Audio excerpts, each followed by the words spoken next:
straight every night.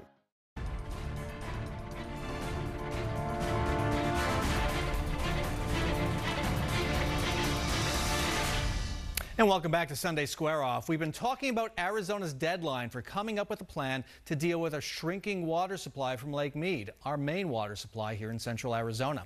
The feds have set a deadline of the end of this month to produce what's known as a drought contingency plan, or a DCP. Joining us again for a deeper dive on our water crisis, Joanna Allhands. She's been covering the issue closely at the Arizona Republic. Welcome back. Let's start with the big picture. Why is this plan so important to Arizona? Well, so 40% of our water comes from Lake Mead, and Lake Mead is going down quickly. If California and Nevada have already started taking out some of their water from Lake Mead, and if that happens, if they continue to take all of their water out, we are going to be in a much deeper shortage than we already had planned. And so this DCP, this plan, would help spread the pain among all the states that have their straws in Lake Mead. Right.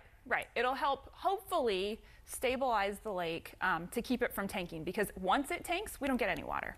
Why is there a deadline in just 2 weeks for such a huge plan?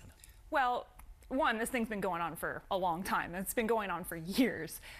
Work on the plan. Work on the plan has been going on for years. And basically what the feds have said is, look, we are expecting to have our very first shortage declared in August.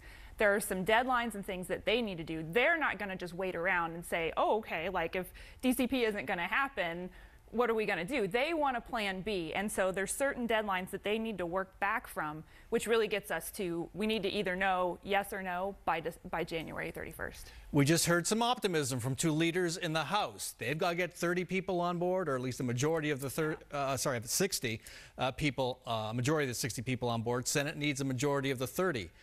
They're optimistic. Are you? I'm cautiously optimistic. Some days more cautiously than optimistic, but I do think that there is a wide recognition in the House and the Senate that we need to do something, that if this falls through, we are so totally screwed. And so there is this idea that we need to do something. But there are a lot of things that could easily tank this. A lot of interests in that legislature among the 90 members. We heard, rural interests from TJ Shope, city interests, builder interests. One of the people closely involved in the negotiations kind of blew that off, said, look, we've solved 82 of the problems. There are only 4 left. Right. You buy that? And how big are those 4? Oh, no, they're right. We have made a lot of progress. We have come a long way. People have made a lot of compromises from where they were originally. So, I mean, we've come a long way.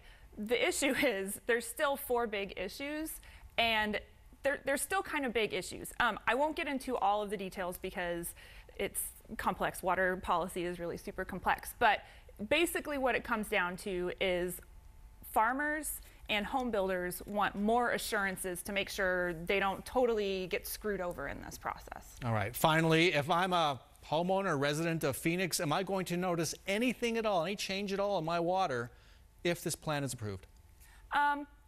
No, you're not. Is that it? No, I'm not? No, you're really not.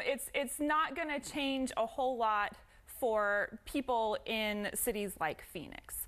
What this does is it basically buys us time to do some things. Because our water supply is dwindling, we need to make some really tough decisions, and this basically buys us time to do that. Until about 2026, I think you've said in the past. Sort of, yeah. Sort of. All right, Joanna Allhands, thank you so much. You explain it so well. Thanks.